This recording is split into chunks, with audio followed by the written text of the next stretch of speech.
এখানে ইঁচড় আর আলু কেটে ধুয়ে পরিষ্কার করে একটু লবণ দিয়ে সেদ্ধ করে নিয়েছি।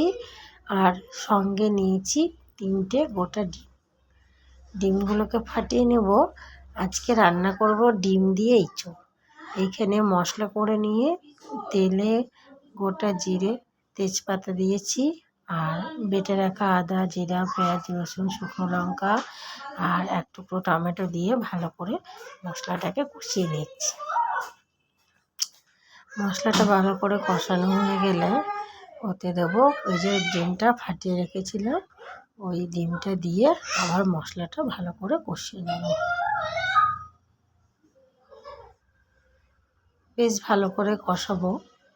কষানো হয়ে গেলে সেদ্ধ করে রাখা ইঁচড় আর আলুটা দিয়ে আবার এটা আমি অল্প লবণ হলুদ সবই দিয়েছি।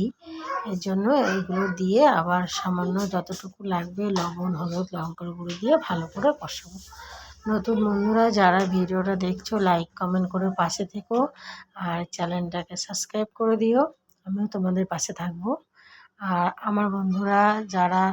আমার বন্ধুরা আছো তারা বলো যে রেসিপিটা কেমন হয়েছে, কমেন্টে কিন্তু অবশ্যই জানিও।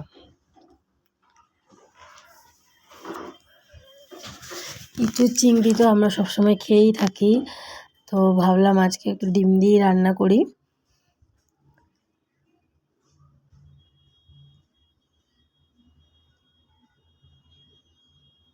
তোমরা কে কে ইঁচড় খেতে ভালোবাসো জানাবে কিন্তু। আমার কাছে তো খুবই ভালো লাগে। দেখো কষানো হয়ে গেছে, যেহেতু সব কিছু সেদ্ধ করা ছিল এর জন্য আমি বেশি পরিমাণে জল দেবো না, যেটুকু জল লাগবে যেমন ঝোল খাবো সেই অনুযায়ী জলটা দেবো। ডিমের ভুজিয়াটা যেহেতু ওর সাথে আছে এই জন্য একটু গ্রেভি পড়া ভাব হবে।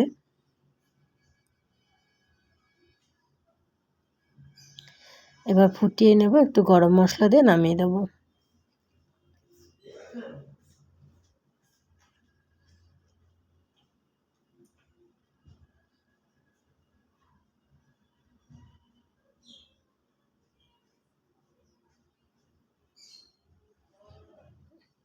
দেখো হয়ে এসছে।